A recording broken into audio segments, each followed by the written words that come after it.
Kembali di Kompas yang saudara, kenaikan harga beras terus terjadi di berbagai daerah sejak sebulan terakhir.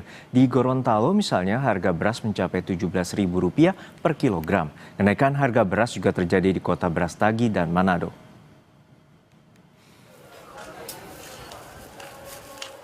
Harga beras di Gorontalo terus naik dari sebelumnya Rp14.000 hingga Rp16.000 per kilogram, kini mencapai Rp17.000 per kilogram.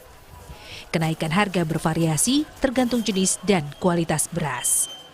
Beras Pandan Wangi menjadi varietas paling mahal, yakni Rp17.000 per kilogram. Salah satu pedagang bilang, kenaikan harga beras ini sudah terjadi hampir sebulan dan terus merangkak naik. Pedagang mengaku kenaikan harga terjadi karena stok beras lokal dan luar daerah menipis. Kenaikan harga beras juga terjadi di kota Brastagi, Sumatera Utara. Kenaikan harga rata-rata adalah 5% per liter.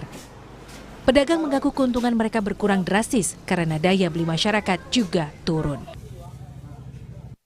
Di Manado, Sulawesi Utara, lonjakan harga beras menyebabkan omset pedagang beras di Pasar Pinasungkulan Kota Manado turun hingga 50%. Jika dalam sehari pedagang menjual 250 kg beras, kini hanya 100 hingga 150 kg. Hal ini terjadi karena daya beli masyarakat menurun. Harga beras termurah di Manado yakni Rp15.000 per kilogram. Sementara beras premium jenis Serayu dijual Rp16.000 per kilogram. Tim Liputan Kompas TV. Wakil Menteri Pertanian Sudaryono meminta pengoplos beras premium ditindak secara tegas, baik secara hukum, menyusul adanya dugaan pelanggaran mutu dan kualitas oleh sejumlah produsen. Tindakan tegas menurut Sudaryono perlu dilakukan tidak hanya ditujukan untuk pelanggar, tapi juga sebagai pesan kepada yang lain agar tidak melakukan tindakan serupa. Sudaryono menyebut ada 212 merek dan perusahaan yang sedang ditangani polisi. Fenomena beras oplosan. Oh, lagi ditangani sama kepolisian, ada 212 merek dan perusahaan sekarang lagi dipanggil Baris Krim. Itu nanti 40% Ya, temuan kita.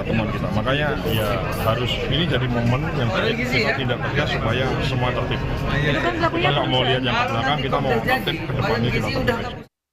Pemerintah menyebut 212 merek beras premium diduga oplosan sehingga merugikan konsumen hampir Rp100 triliun per tahun. Bisakah kualitas beras premium dikenali lebih dahulu sebelum dibeli? Berikut laporan jurnalis Kompas TV, Tifal Solesa dan Yohan Bagja dari Pasar Palmerah, Jakarta. Kementerian Pertanian berencana akan mengumumkan 212 merek beras premium yang diduga oplos. Dalam artian isi beras ternyata tidak sesuai dengan produk yang dijual kepada konsumen. Pertanyaan muncul kemudian, sesungguhnya apakah sesulit itu membandingkan antara beras premium dengan beras medium atau beras biasa? Saya saat ini sudah bersama dengan salah satu pedagang di Pasar Palmerah untuk kita telusur lebih lanjut soal perbandingan antara dua jenis beras itu dengan Mas siapa sorry? Amri. Mas Amri udah berdagang dari tahun 2012, tadi kita cerita juga ya. Sesungguhnya Mas, kalau membandingkan antara beras premium dengan beras biasa itu emang susah atau sebetulnya ada yang mirip-mirip atau gimana sih sebetulnya? Sebenarnya rada-rada mirip, tapi kalau orang yang jarang belanja beras ya mungkin nggak bisa bedain juga, gitu. Tapi tolok ukurnya yang paling gampang, kira-kira apakah sebatas dari harga yang paling mahal itu pasti premium atau gimana sebetulnya, Pak? Dari barangnya dong. Kalau harga beras medium dijual beras premium kan kalau nggak tahu barangnya juga bisa ditipu juga. Kalau beras premium itu kan dari fisiknya aja udah beda kelihatan. Kalau beras premium itu bijinya utuh, ya, lebih panjang. Terus lebih mengkilap, ibaratnya udah dipoles ya gitu. Kalau misalnya beras medium rata-rata di depan nih gimana nih jelasin ini? Kalau ini kebanyakan ini beras medium. Nah, ini beras medium. Kelihatan dari mananya itu? Walaupun bijinya utuh-utuh panjang tapi dia masih ada broken patah. Oke. Gitu. Tapi kalau ini kan beras premium. Broken patahnya lebih sedikit. Gitu. Beras premium biasanya itu maksimal 30% broken patahnya. Maksimal. Gitu. Kalau misalnya udah 35 sampai 40% itu udah beras medium jatuhnya, broken patahnya. Oke. gitu. Kalau pengalaman Mas sebagai konsumen lah, kalau sebagai pedagang kan udah terbiasa lah seperti ini. Tapi kalau sebagai konsumen Mas pribadi sama dengan keluarga, pernah nggak punya pengalaman beli beras premium malah dapatnya malah sebaliknya, malah yang medium atau yang beras biasa? Sejauh ini sih enggak ya, soalnya kan kalau kita masak sendiri kita ngambil dari toko. Tapi kalau orang lain mungkin ada, saya lihat di retail terdekat gitu, kalau saya lihat barangnya, harga sama barang sih emang sebenarnya jatuhnya medium gitu, kelihatannya memang beras medium gitu. Jadi memang agak tricky ya kalau membandingkan secara fisik itu, dan kalau Mas sendiri kalau mau gampangnya nih konsumen membandingkan antara premium dan medium atau beras biasa tuh paling gampangnya lihat dari mananya sih? Apakah sebatas dari fisik berasnya aja?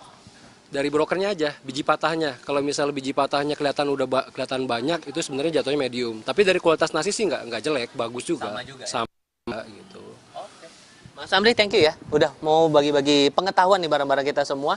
Karena setidaknya dari koordinasi terakhir yang dilakukan oleh Kementerian Pertanian bersama dengan Satuan Tugas atau Satgas Pangan Polri, ini ada nilai kerugian yang ditaksir mencapai angka 99 triliun rupiah per tahun yang akan ditanggung konsumen imbas dari beras premium oplos ini, yang jelas sedikit banyaknya akan berpengaruh kepada konsumen, baik itu kerugian material maupun juga hasil yang dibutuhkan oleh konsumen atas pembelian beras premium itu. Nah, sejauh ini dari pihak pemerintah bersama dengan polisi ini masih akan saling berkoordinasi dan disebut akan segera mengumumkan 212 merek beras premium oplos yang sudah ditelusuri oleh pemerintah. Tifal Solesa, Yohan Bagja, Kompas TV, Jakarta. Beralih ke informasi lain, Saudara, 57 orang mengaku tertipu pembelian rumah kontrakan melalui media sosial Facebook. Korban telah melaporkan kasus ini ke Mapolres Metro Bekasi Kota. Rata-rata korban mengalami kerugian mulai dari 30 juta hingga lebih dari 400 juta rupiah dengan total kerugian 4,8 miliar rupiah. Selain memanipulasi surat girik untuk meyakinkan pembeli, pelaku juga menggunakan surat ahli waris. Belakangan